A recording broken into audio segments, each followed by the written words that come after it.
Good morning, Tim. Welcome. How are you? Yeah, very well, thank you. How are you? Yeah, excellent. Thank you. So you're based in Melbourne, Australia. Yes, Well, yes. greetings from the other side of the world, from Canada. Yeah, well done, making the time zones work.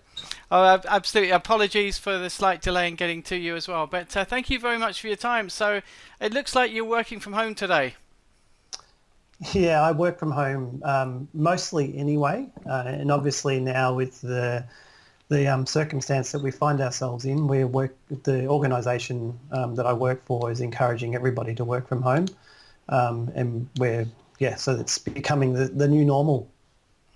I understand. So I was very interested in hearing a little bit more about your story. So you guys at IAG, you set up work from home agents a while back, and you set up what, 2000 was it? Yeah, so excuse me, about 3 years ago, we started our journey towards to create work from home for our frontline contact center teams. That so over that time, we've transitioned the majority of our frontline teams. There's still a number of people that choose to work from the office, but that's entirely their choice. So our underlying philosophy has been that we want to create a flexible working environment where people have the choice to and are empowered to design their own experience of work. So that means giving them the choice around where they work, more control over when they work, and ideally more be able to be more self-directed around what they do as well.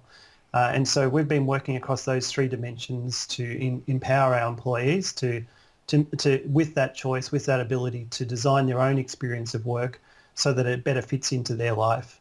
So as part of that journey, we obviously set up work from home because that's that's something that a lot of people wanted. But not every employee chooses to work from home because it's not perfect for everybody.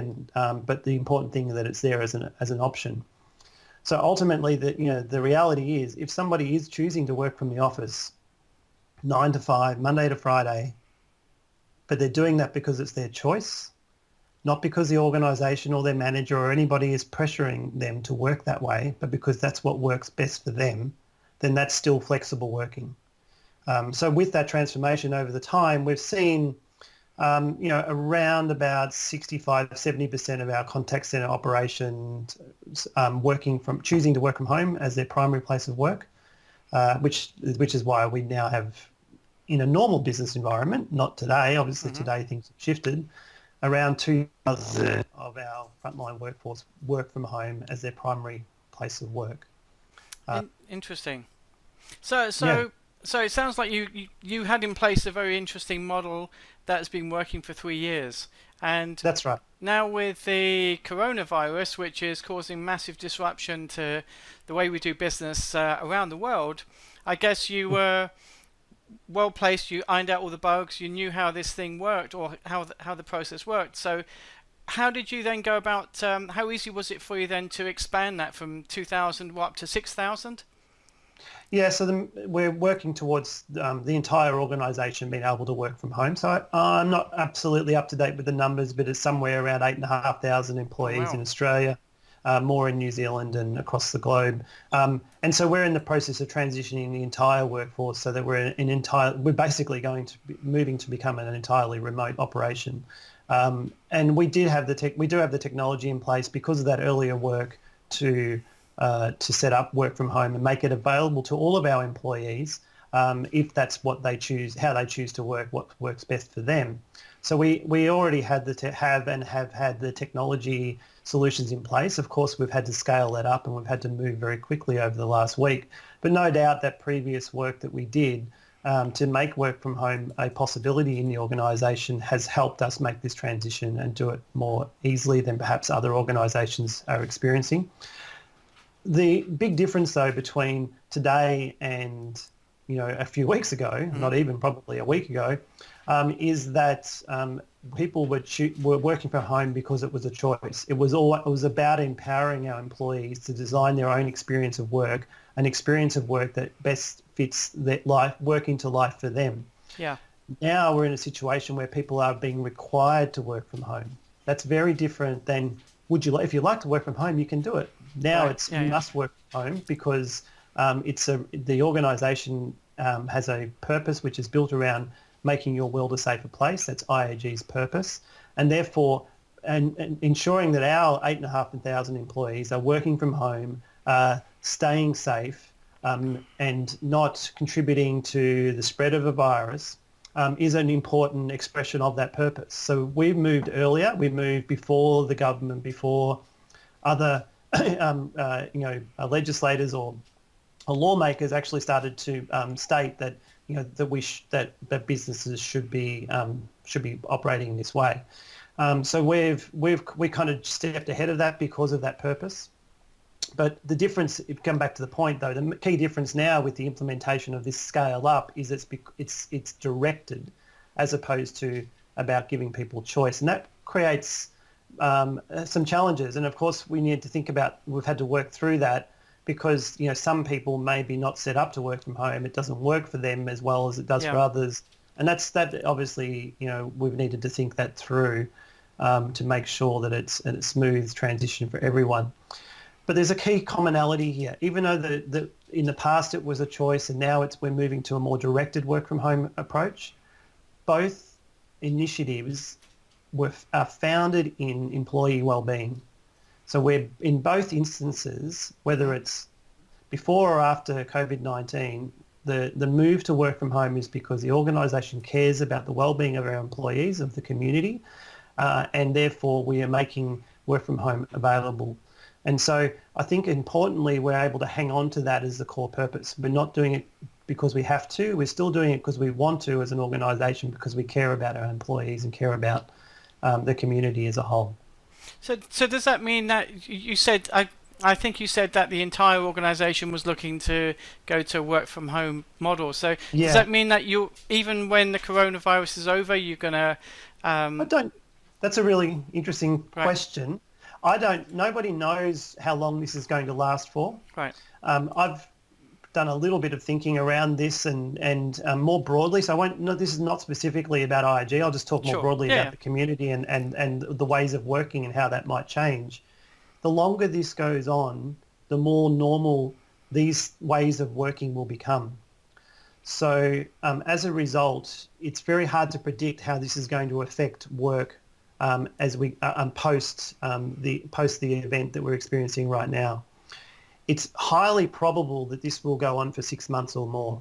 And if it does go on for 6 months or more, then we will start to adapt our lives to this new normal, to this new reality. Right. We'll start to get comfortable with it. And not only comfortable with it, I expect people will start to kind of, rearrange their lives to suit this way of working.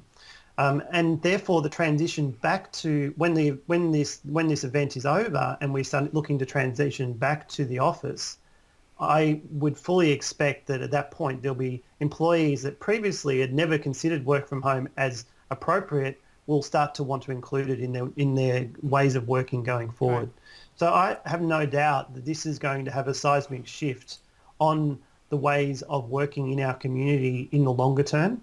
The size of that shift will depend on how long this goes for. As an insurance company, an interesting question I'd like to pose is, have you seen any increase in the volume of calls that you've been getting as a result of the coronavirus and travel-related issues and claims?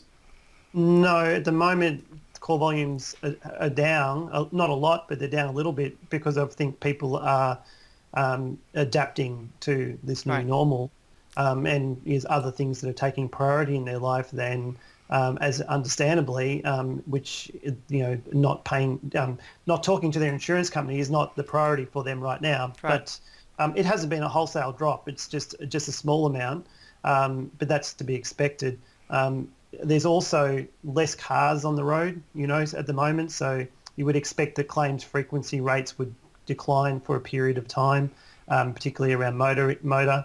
But we might see an increase. I'm predicting. This has not happened yet. But we might see an increase in home product claims because you have accidental damage as part of the home policy. So there's entirely possible that we might see an increase of accidental damage claims in people's homes because they're spending more time in their homes. So it will shift the mix. For the short term, we're seeing a decline in call volumes a little bit, not massively. Of course, the other big thing that's impacting our industry right now from a call volume perspective is what's happening in the popular BPO jurisdictions. So what we're seeing in the Philippines and the US market's probably feeling this as strongly as the Australian call centre industry, is that because of the restrictions that are being put into the Philippines, it's actually not possible for workers to get to work, or very few workers are able to get to work. BPOs are scrambling to respond to this crisis, and as a result, all of that call volume, or the vast majority of it, is coming back to onshore. And that's obviously, so that has having an impact on our onshore teams. So whilst we might have been seeing a reduction in call volume overall, the actual volume of work coming to our work from home teams in the Australian environment is actually going up as a result. Interesting. So looking back, you've been doing this for 3 years, and when you first started, or if we wouldn't have been experiencing what we're experiencing with the coronavirus, and I asked you, well, how do you determine, who gets to work from home? Do you, in the old days, and we're only talking literally weeks ago, but would you have hired people to work in the centralized contact center and then see if they're fit and eligible and trained up well enough to work from home? Is that the way it used to work? No, it's not. And I think this is really important. Yes, initially, the first 3 teams that we set up for work from home as part of the trial, this is going back quite some years, we set hurdles for people in order to be able to have the privilege of working from home. Yeah, makes sense. But that's actually, and that's because we were new to it. We were being cautious. We wanted to make sure that we were setting people up for success. That we were still learning as an organisation how to make this work, and therefore we wanted to make sure those people that were a part of those trial teams had a resilient mindset, that they weren't overly dependent on coaching for their performance, because we were still learning how to coach and lead in the virtual world. But as we matured, of course, we moved away from that, and because ultimately our purpose is about giving people choice. And like I said, work from home is not a privilege at IAG. Work from home is a normal. It is something that every employee has access to. Right. But we do still work off a hub and spoke model or a tethered model. So every employee who does work from home needs to live within a commutable distance, and that's up to the employee to define what that is. But a commutable distance to an IAG site so that they can access face-to-face support should they need it. Right. So it's not an entirely, people can't work and live anywhere, but they still need to be able to come into physical contact with the organisation, its values and purpose, their leader and their teammates every now and then. And I think that's an important design principle that we've taken forward, that's actually ensured that everybody's able to get the type of support that they personally need. Some people respond well to virtual interactions. Other people, they actually need that physical presence and comfort and reassurance when they're going through periods of personal growth and development. So looking back, say just 2-3 weeks ago, if I wanted to work for IAG and work from home, I would have basically gone through a number of processes to be vetted, to make sure I'm a suitable candidate, to make sure you probably provide. No. From that perspective, no. So that where we got, so yes, that was the case at the beginning of the rollout. Right. When now we mature with work from home, it's really available to every employee. You more or less just need to let your manager know that that's how you'd like to work, and then your manager or leader will work with you to set that up. It's very rare that somebody would be denied working from home at IAG. It would have to be pretty extreme circumstances. Right. So we don't have performance hurdles. We don't have access hurdles in that context. Yes, you have to have your home office set up to meet the minimum requirements. Right. So from OH&S perspective, for privacy and security, for our customer data and customer information. So there are some requirements that you need to meet, but they're not performance requirements. They're not tenure or experience and so forth. I mean, if you're under performance management, perhaps that would mean the case that you would, your leader may say no, but not many people are under performance management. Of course, we work hard to ensure people don't get to that position. So It's pretty rare that somebody would be denied the opportunity to work from home in the old world because of performance levels or maturity as an employee. Right. But you would also take people who have never had any work experience with IAG. You would hire them to be remote agents. So we hire. We call that street to seat. Right. So people move from street to seat. So we hire people into to work from home. So all of our new hires for our contact centres for the last basically 3 years have all been for work from home roles. So we don't hire to the office anymore. Right. It's there for people as a safety net. It's there for our legacy employees who want to work from the office. But it's actually, we hire to work from home and have done for a long time. Interesting. And in terms of the typical structure of a contact center, you have like a contact center manager, you have team leaders or supervisors, then you have your frontline team. How do you structure it from a work from home basis? Do you have a similar structure, and if so, what are the ratios? Yeah, we run about 12 to 1 from a leader perspective, so that's pretty conservative. I mean, I know some call centers might run closer to 15 or maybe some even more, but 12 to 1 is pretty much the industry standard. We operate at that level. That absolutely works. I mean, there is an increased dependence on the leader and their capabilities, the leader, when you do have a virtual or remote team. And why I say that is because the physical environment in a traditional call centre, it offers a lot of support inherently in that environment. So if I'm a consultant and my leader isn't the strongest leader and they don't necessarily provide me with the support that I need to be successful in my job, then there's other options, there's other ways I can access that support that I need. It might be from an experienced consultant who's sitting next to me. It might be from another leader who's in the pod across from me. Right. You will find that it's human instinct. We want to survive. We want to be successful. And if my leader's not giving me what I need, then I'll find it. It's in the environment. It's sort of surrounded me. And as a result, sometimes what we certainly saw in the transition was our developing leaders were quite exposed when they transitioned to work from home and having remote teams, whereas our experienced leaders, our strong leaders, they just shined. In fact, their teams their performance increased.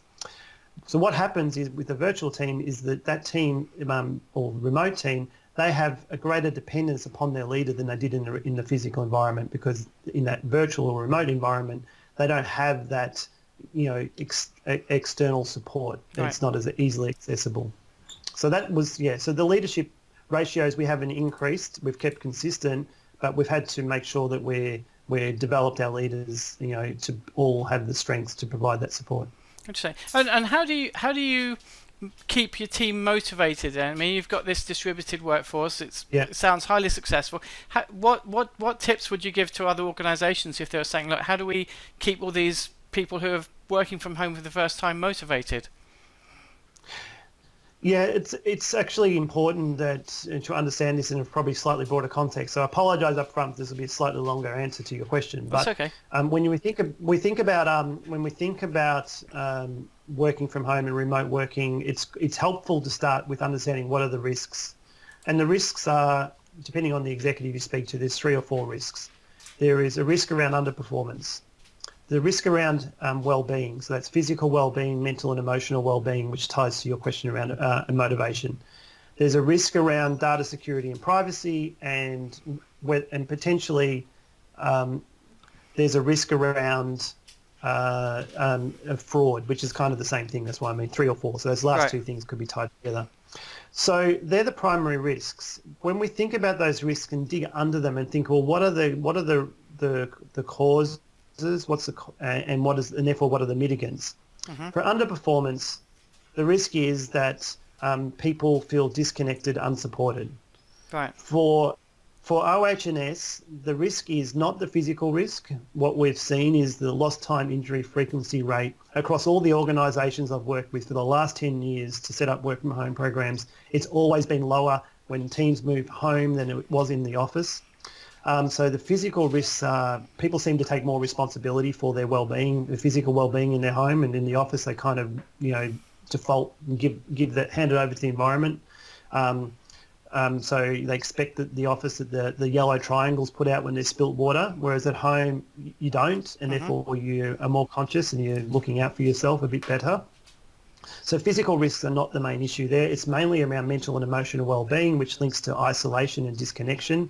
So the solution or the mitigant around that is increased support and connectivity.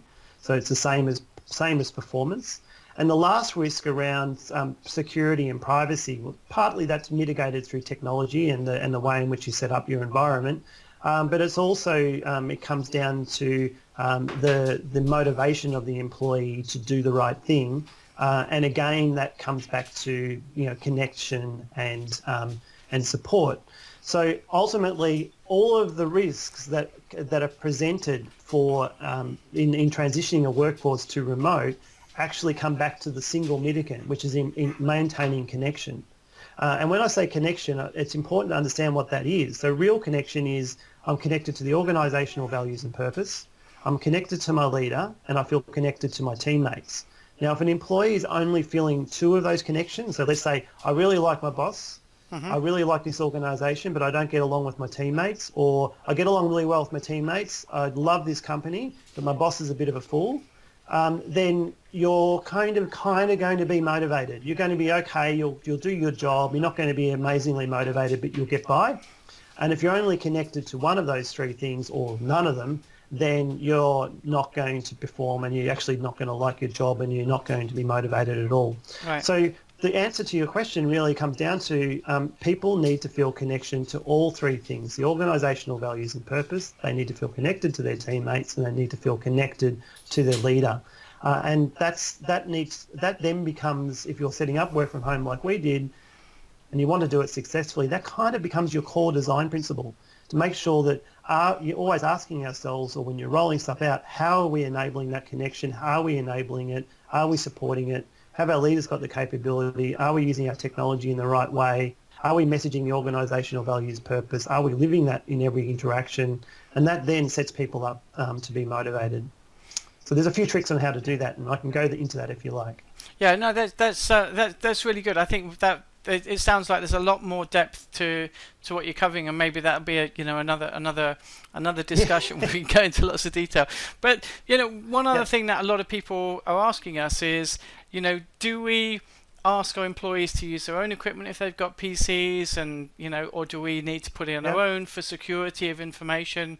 You guys have been doing this for some time. What advice would you give to somebody who's scrambling for a solution here and now? So I've done both. So I've set up work from home program in one organisation that was across thousands of employees, where they required people to provide their own equipment. And at IAG, we provide them with a laptop. Now, actually, both worked. Most people have a computer at home that's adequate. And in fact, what I saw in that organisation, when we set it up, we went down the BYOD approach, so the bring your own device approach. With the philosophy that we want to set up the business to be ready for the future of work, and part of that is that people want to, gets back to empowerment, design their own working environment in a way that best suits them. So by letting people bring their own device, they could set up their home office exactly how they wanted. Right. When we launched that, we were uncertain, and this is going back now nearly 10 years, and so it was sort of earlier in this journey, and so we weren't sure whether or not that was going to be acceptable to our employees. We thought that perhaps they might not like that idea, but we just thought we'd rolled the dice and were willing to roll it back if it didn't work. We also were recruiting new people to work from home, and again, we thought if there was an impacting the attraction to the role, then we would roll it back. We never had to roll it back. People were more than happy to bring their own device. In fact, they said that they quite liked it. So, and so that worked. But we had the security. We had basically a Citrix type solution that made that possible. Whereas IAG, we provide people with laptops. Now that is because we have a different security solution which is built around VPN access and local software on the computer, whereas in the other organisation it was built around hosted software in a hosted cloud type environment, access through a Citrix portal. So it all depends on your technology. I don't think either or is a constraint. I think it's just about what solution you choose, and both work. So it actually doesn't matter. So say for example, you're going to set somebody up for the first time as a work from home agent, and they've never worked with you before. You put in there a nice shiny laptop. You're making sure they've got the good infrastructure, the internet, using soft phones as well for the communication. Yeah. So what happens in the instance where it kind of doesn't work out? How do you then? Have you ever had instances where you've had problems trying to retrieve that equipment, or has that not really been an issue? No, not really. And it's not. It's small potatoes, really. Right. I mean, if it was an issue, it would be for a very rare situation. Human beings are trustworthy, and that's something that we all need to wrap our heads around. Is we might be programmed to be cautious, to be fearful, and that is the case. Certainly at the moment, fear levels are higher than they've ever been, but if you're setting up flexible working in your organisation, you need to start from a different position around trust. So trust is not something earned, trust is something given. And when we give trust and we give it more unconditionally, then people will return that gift with incredible generosity. Their behaviour will reflect that. So don't ask people to jump through hoops in order to earn your trust. So therefore, now that they've done that, you can then give them a laptop to take home. Right. Just give it to them. Just give that trust. Give people that opportunity and just watch them shine, because they will. And I think that's an important mindset, and something that I think the industry in call centres has shifted a long way. And certainly 20 years ago when I started in the call centres, we have a history as an industry of being highly controlled, highly directed, highly managed. We measure everything, we monitor everything, and it's even though we might be really trusting humanistic leaders, all the processes that underline a call centre operation actually say we don't trust our people, which is actually a bit sad. So we have to work really hard as leaders to overcome that, and I think with rolling out work from home, we've got to start from that position. Interesting. So just a final question for you, and that is, if you had to give somebody who's at the stage where they've been forced by their government or their organisation to say, okay, look, we need all you guys to work at home, what sort of tips or advice would you give them in terms of where to start or what they should do first? So make sure that you're starting from a position of why you're doing this is not because the government's telling you. It's because you care about the well-being of your employees, and make that explicit and be really, really focused around that. Let that be your guiding light, is that you care about the well-being of your employees, and that's why you're making this change. You're doing it for them, you're doing it for their community. And if that's where you're coming from, then you will start to quickly identify the things that need to be managed and mitigated. And the key one here, underlying all of this that we've kind of touched on a little bit, is the importance of people feeling connected, and the importance of people not feeling isolated, and we're managing the fundamental issue here, which is the potential of people feeling lonely. Loneliness is a disease. It's a disease that our community has already. It's nothing to do with location. It's nothing to do with remote working. Loneliness is different from being alone. So you can feel lonely when you're standing in a crowd. And the way in which we manage loneliness and we help our people avoid that feeling. Now, just touching on it's a disease, the Surgeon General in the US, the previous one, said that loneliness it affects our health more than obesity, and that the loneliness levels in the US, where most of the research is done, are actually as high as 40% of people experience loneliness on a weekly basis. That's phenomenal. That's without people working from home. So as employers, we have a responsibility to care about our well-being of our employees. We tend to think of that as, are they sitting correctly? Is their ergonomics of their desk correct? It's actually, the impacts of isolation and disconnection are actually stronger and are more impactful on people's health. And so we need to think about that as an industry more generally. But when it comes to remote working, obviously there's a potential for that to be exacerbated. So we need to think through how we actually enable people to stay connected when they're working remotely. And there are many things that we can do to ensure that. and that as leaders we need to really contemplate and ensure that nobody's ever feeling isolated or disconnected or alone at work when they're working. Whether they're in the office or at home, it's still the critical issue I think we need to manage for. Interesting, excellent. You're a fountain of knowledge when it comes to working from home, and I really appreciate you sparing so much of your time today to It's a pleasure. connect up with us. What we're going to be doing is sharing this with our members, and obviously share you a copy as well. I want to thank you greatly for your time today, Tim. It's brilliant talking to you in Melbourne, Australia. I was talking to somebody in Canada today, and just literally down the road on Ontario, and the connection was terrible. We think it's because we got lots of snow everywhere or pigeons on the line or something, but really clear communication. Thank you for your time. Wonderful to talk to you, and stay safe, my friend. Of course, you too, and everybody else listening. This is a challenging time, but I have no doubt that as we get through it, there's going to be the challenges. We're still going to have more challenges ahead of us. There's no question of that. But at the end of it all, I think that somebody, magically has pressed fast forward on the future of work and the lessons that we're learning as leaders, as organisations, on how we can create a more empowered experience, how we can why we need to trust our people and give them the opportunity to make things work for them and therefore for us as organisations, is a phenomenal opportunity. And I really do expect and hope that through this experience, that at the end of it, we're all going to come out with a better world of work. Contact centre operations are going to take massive leaps forward as a result. It's tough times, but let's hope that at the end of it all, we come out the other side looking different and better. Excellent. Lots of good advice, lots of wisdom there. Thank you very much, Tim. Take care of yourself, and we'll speak to you soon. Thank you. Thank you. Bye.